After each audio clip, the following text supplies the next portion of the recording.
இந்த நேரத்தில் நம்மோடு பாரதிய ஜனதா கட்சியினுடைய மாநில பொதுச்செயலாளர் திரு கரு நாகராஜன் அவர்கள் நம்முடைய நேரார். அவரின் நிகழ்ச்சிக்கு வரவேற்கிறேன்.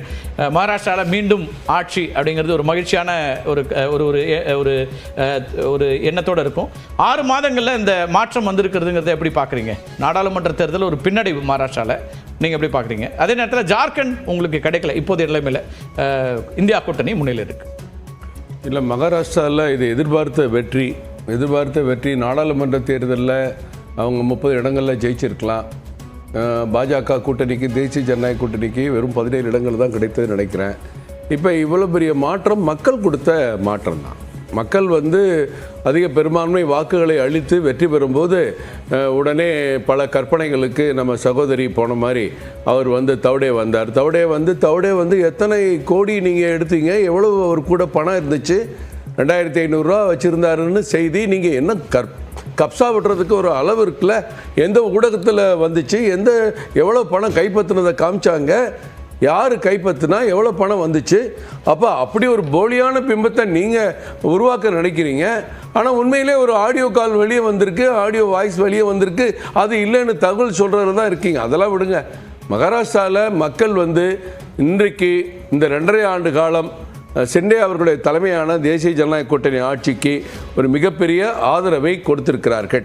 இவங்க எல்லா இடத்துலையும் போய் காங்கிரஸ் கவர்மெண்ட்டு, ராகுல் காந்தி அவர்கள் படாபட் கடாக்கட் என்றெல்லாம் சொல்லி ஏற்கனவே யூபி எலெக்ஷனில் பெண்களுக்கு 1 லட்சம் ரூபா ஆண்டுக்கு வரும் அப்படின்னு சொல்லி கடைசியில் அங்கே இருக்க பெண்கள்லாம் அங்கே பெரிய ஆர்ப்பாட்டம் பண்ணி காங்கிரஸ் அலுவலகத்தை முற்றுகையிட்டதெல்லாம் நம்ம பார்த்தோம்.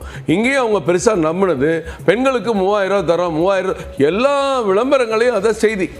நாங்களும் போய் ஒரு 15 நாள் அங்கே இருந்து பார்த்தோம். எல்லா விளம்பரம் கொடுத்துருக்காருல, ஏற்கனவே திட்டத்தை தொடங்கிட்டாரு 1500 ரூபா கொடுத்துருக்கிறாரு. மக்களுக்கு நம்பிக்கை இருக்கு, கொடுத்துட்டு இருக்காங்க. சொன்னபடி இன்னும் விடுபட்டவர்களுக்கு கொடுப்பார்கள். அடுத்து 2100 ரூபாய் அதிகமாக கொடுப்பதாக சொல்லியிருக்கிறாங்க. அப்ப ஏற்கனவே கொடுத்துக்கிட்டு இருக்கவங்க நம்புவாங்களா? ஏற்கனவே சொல்லி கொடுக்காத பல மாநிலங்கள் போராட்டம் நடந்துகிட்டு இருக்கு, கவர்மெண்ட் நடத்த பணம் இல்லை, அப்புறம் எப்படி நீங்க கொடுப்பீங்கன்னு மக்கள் நம்பல. நீங்க மகாராஷ்டிரால ஒரு அமைதியான வளர்ச்சியை நோக்கி நீங்க பாருங்க. இந்த 2.5 வருஷத்துல மிகப்பெரிய போராட்டம், பிரச்சனை, விவசாயிகள் போராட்டம் ஏதாவது இருக்கா? எல்லா வகையிலையும் ஒரு திறம்பட ஒரு நிர்வாகம் நடக்கும் போது, ஒரு டபுள் இன்ஜின் ஆட்சி நடக்கும் போது, மத்தியிலையும் மாநிலத்திலையும் ஒரே ஆட்சி இருந்தா மாநிலத்துக்கு நல்லது அப்படிங்கிற முடிவை எடுத்துக்கலாம். பின்னடைவுங்கிறது எப்படி பாக்குறீங்க? அதே மகாராஷ்டிரா நாடாளுமன்ற இடைத்தேர்தல், ஆனா அங்க காங்கிரஸ் முன்னிலை வைக்குது. நிச்சயமா அதான் சொன்னேன். 30-17 அன்னைக்கு இருந்த மகாராஷ்டிராவில் பார்லிமெண்ட் தேர்தலில் களம் மாறி இருக்கு, மக்கள் ஏற்பு இருக்கு, சட்டமன்றத்துக்கு வாக்களிக்கிறாங்க. நாடாளுமன்றத்துக்கு ஏன் அது மாறுதுன்னு பாக்குறீங்க? நாடாளுமன்றம் சட்டமன்றத்துக்கு பல மாநிலங்களில் மாற்றங்கள் வரதானே செஞ்சிருக்கு. சட்டமன்றத்தில் டெல்லியில் ஒரு முடிவு இருக்கு, நாடாளுமன்றத்தில் ஒரு முடிவு இருக்கு, மாநகராட்சியில் ஒரு முடிவு இருக்கு. மக்கள் இன்றைக்கு மகாராஷ்டிராவில் மீண்டும் தேசிய ஜனநாயக கூட்டணி ஆட்சி வேண்டுங்கிற முடிவை ரொம்ப தெளிவா எடுத்திருக்கிறாங்க. கருத்து கணிப்புகள் எல்லாமே உண்மையாக்கப்பட்டிருக்கு. தேர்தலுக்கு பிந்தைய கருத்து கணிப்ப பல இடங்கள்ல மாறுபட்ட கருத்துக்கெல்லாம் வெளிவரும். ஆனா இந்த வட்டம் 175 வரைக்கும் சொன்னாங்க, இப்ப 172 வரைக்கும் வந்திருக்கு. எல்லாருமே 150 இருந்து 170 வரைக்கும் சொன்னாங்க.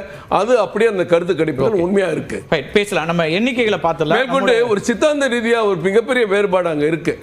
இப்ப சிவசேனா தலைவர் இருக்கிறாரு, அங்க இவங்க தேர்தல் அறிக்கையில மகாராஷ்டிரா சொல்லியிருக்காங்க, கட்டாய மதமாற்ற தடை சட்டம் கொண்டு வருவோம், கட்டாயமா ஒருத்தர் மதம் மாறுறத சட்டப்படி தவறு அப்படின்னு கொண்டு வருவாங்கிறாரு. இத உத்தவ் தாக்கரே என்ன சொல்லுவாரு, அல்லது ஆதித்ய தாக்கரே என்ன சொல்லுவாங்க, இல்ல காங்கிரஸ் என்ன சொல்லுவாங்க தெரியல.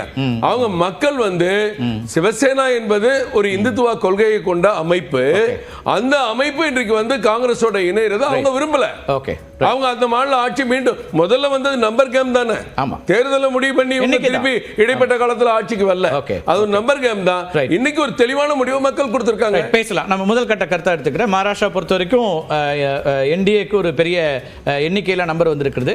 268 இடங்களுக்கான முன்னிலை வந்திருக்கக்கூடிய இடத்துல என்டிஏ 177 இடங்கள்ல முன்னிலை வைக்கிறது. தற்போது 178 மாறி இருக்கிறது. இந்தியா கூட்டணிக்கு 82, மற்றவர்கள் 9 இடங்கள். ஜார்க்கண்டை பொறுத்த வரைக்கும் 79 தொகுதிகளுக்கான முன்னிலை வந்திருக்கிறது. 81 1 இந்தியா கூட்டணி 50 இடங்களையும், என்டிஏ தேசிய ஜனநாயக கூட்டணி 27 இடங்களையும், மற்றவர்களுக்கு 2 இடங்களும் முன்னிலை என்பதாக பார்க்கிறோம். இதே நம்ம வந்து தேர்தல் ஆணையத்தினுடைய டேட்டாவும் பார்க்கலாம். தேர்தல் ஆணையத்தினுடைய டேட்டா படியும் 115 இடங்களில் பாரதிய ஜனதா கட்சி முன்னிலை வைக்கிறது மகாராஷ்டிராவில்.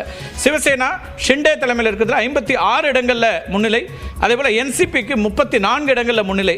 கிட்டத்தட்ட ஒரு கிளியர் மேண்டேட்டை நோக்கி மகாராஷ்டிராவை பொறுத்த வரைக்கும் தேசிய ஜனநாயக கட்சி கூட்டணிக்கான மேண்டேட் அப்படின்னு வருது. மீண்டும் ஆட்சி பொறுப்புக்கு அந்த கூட்டணி வரக்கூடியதை பார்க்கிறோம்.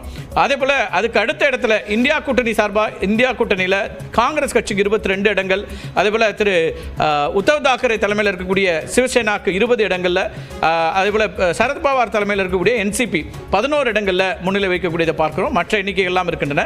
அதே நேரத்தில் நம்ம ஜார்க்கண்டுடைய நிலவரமும் பார்க்கலாம். ஜார்க்கண்டை பொறுத்த வரைக்கும் என்ன விதமான எண்ணிக்கைகள் இருக்குது அப்படிங்கிறதையும் பார்த்துட்டு 2 பத்திரிகையாளர் நம்மோட இணைகிறாங்க, அவங்க கருத்தை கேட்கலாம். ஜார்க்கண்டை பொறுத்த வரைக்கும் தேர்தல் ஆணையத்தினுடைய எண்ணிக்கைகள் படி ஜார்க்கண்ட் முக்தி மோர்ச்சா 28 இடங்களில் முன்னிலை வைக்கிறது, பிஜேபி 24 இடங்கள், காங்கிரஸ் 12 இடங்கள், ஆர்ஜேடி 6. அப்போ கூட்டணியாக ஜார்க்கண்ட் முக்தி மோர்ச்சா, ஐஎன்சி, ஆர்ஜேடி என்று அவர்கள் போதுமான எண்ணிக்கை ஆட்சி அமைப்பதற்கான போதுமான எண்ணிக்கையில் இப்போது முன்னிலை இருக்கக்கூடிய இடத்துல இருந்து இந்தியா கூட்டணி அங்கே ஆட்சி அமைப்பதற்கான சாத்தியக்கூறுகளும் வாய்ப்புகளும் அதிகம் இருக்கிறது அப்படிங்கிறத நம்ம பார்க்கிறோம். மற்ற இதனுடைய நம்முடைய முக்கியமான டேட்டா பகுப்பாய்வுகளையும் நம்ம பார்க்க இருக்கிறோம். இந்த அமர்வில் நம்மோடு இணைகிறார்கள் பத்திரிகையாளர்கள் அரவிந்த் குணசேகரன், அதே போல ஷபீர். இருவரையும் நிகழ்ச்சிக்கு வரவேற்கிறேன். ஏற்கனவே திரு கரு நாகராஜ் அவர்களும் இருக்காங்க. ஜவஹர் மகாராஷ்டிராவிலிருந்து பத்திரிகையாளர் நம்மோடு இணைந்திருக்கிறார். 2 பத்திரிகையாளருடைய கருத்தையும் நான் கேட்டுறேன். எஸ் அரவிந்த், எப்படி பார்க்குறீங்க 2 ஸ்டேட்டையும்? மகாராஷ்டிரா ஃபர்ஸ்ட் பார்த்துடலாம். மகாராஷ்டிரா பொறுத்த வரைக்கும் உங்களோட அனாலிசிஸ் என்ன? மகாராஷ்டிராவில் பிஜேபி 200 சீட், பிஜேபி கூட்டணி 200 சீட்டை தொற்றுவாங்கன்னு தான் தெரியுது. பிஜேபி ரொம்ப கான்ஃபிடென்ட்டாக இருந்தாங்க. 100 சீட் பிஜேபி மட்டுமே ட்ரிபிள் டிஜிட்டை டச் பண்ணுவாங்கன்னு இருந்தாங்க. 116 இப்போ இருக்கிற லீடிங்காக நம்ம பார்க்குறோம். இது தேர்தல் ஆணையத்தோட எண்ணிக்கை தான் கிட்டத்தட்ட. பட் ஆல்மோஸ்ட் இது செட்டில் ஆயிடும் நினைக்கிறேன். ஆல்மோஸ்ட் 200 டச் பண்ணிடுவாங்க. பிஜேபி கூட்டணிங்கிறது, தேசிய ஜனநாயக கட்சிங்கிறது, அங்கே கூட்டணிங்கிறது 200 தொற்றுவாங்கன்னு தோணுது. இதில் என்ன இந்த ரீடிங் நமக்கு என்னன்னாங்க, சுமார் பெண்கள் வாக்கு அதுதான் ரொம்ப அதிகரிச்சிருந்தது. ஆல்மோஸ்ட் 6%. 59%ல இருந்து 65%. போன எலெக்ஷன்ல 59% தான் பெண்கள் வாக்கு இருந்துச்சு. இந்த டைம் 65% பெண்கள் வாக்கு வந்திருக்கு.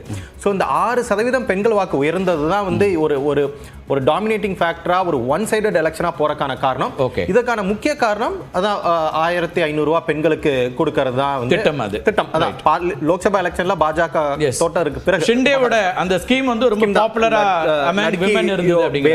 லட்கி யோஜனா அப்படிங்கிற நாகராஜ் அவருடைய கருத்து கேட்கணும். ஏன்னா தமிழ்நாட்டில் அந்த ஸ்கீம் ஏற்கனவே எக்ஸிகியூஷன்ல இருக்கு. அதை நம்ம பின்னாடியும் பேசலாம். அதனால அந்த 1500 ரூபாய் மாசம் பெண்களுக்கு கொடுக்கறது தான் வந்து இந்த அளவுக்கு எஃபெக்டிவா இருந்திருக்கு நம்மளால பார்க்க முடியுது.